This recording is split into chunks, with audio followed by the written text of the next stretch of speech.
2, 3, 4, 5, 6, Kita pa? 7, Kita pa? 8. 8 patong yan. Kita.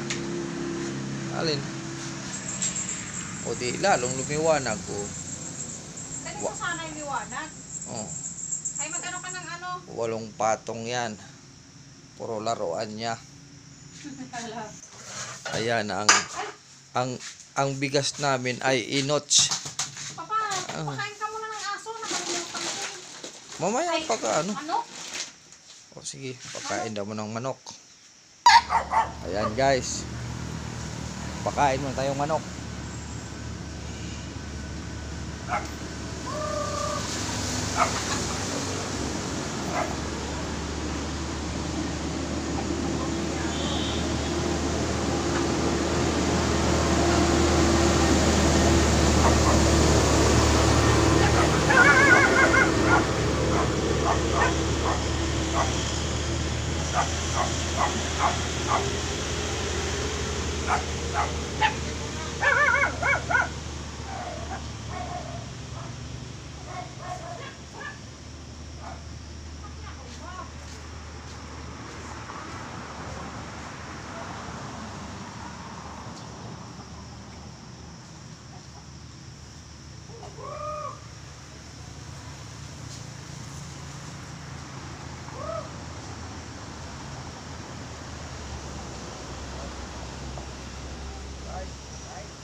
Tapos nung kumain, tutilyo ha.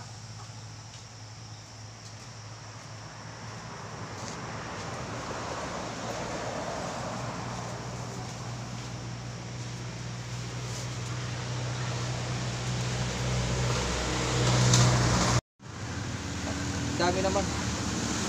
Tapos natin magpakain ng manok, magpainom tayo ng tubig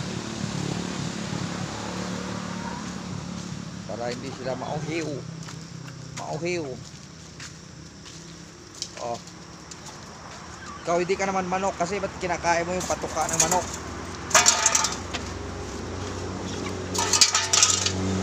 Oh, tubig mga manok, tubig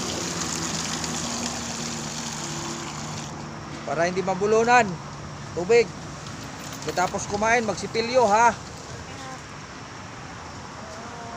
Oh, okay ka lang. Yung tubig.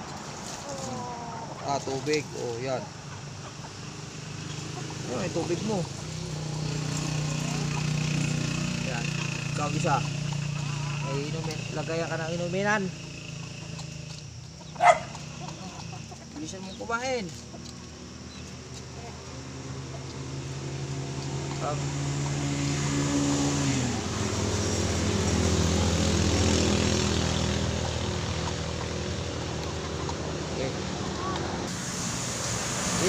Birahe.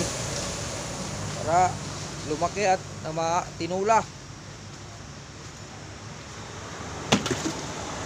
So, ano pa naman ang ngayon?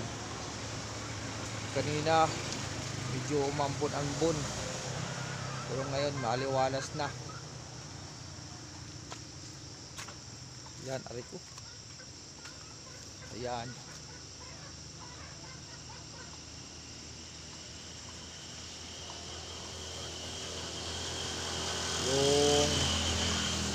Yung saging natin puro na nagkatumbahan na. Dinaanan ng hangin ng upong. Dahil nagkatumbahan na yung saging. Hindi kita. Ayan.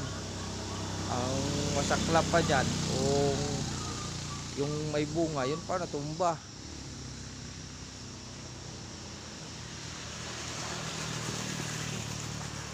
Takot nga ako ditong puno na to kasi sa lakas ng hangin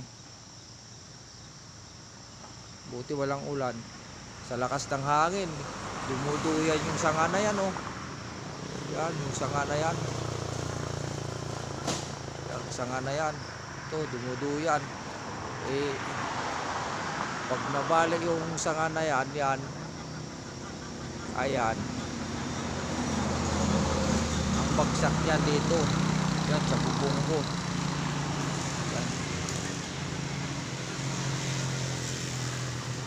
Ano lang yan, 20 meters lang ang pagitan niyan sa bahay ko tsaka yung puno. Ito naman isang puno, naubos ang dahon sa lakas ng hangin. Pero hindi siya natumba. Okay. Hanggang dito lang muna tayo. Maraming salamat sa walang sawang panonood. Mabuhay kayong lahat. God bless. Bye-bye.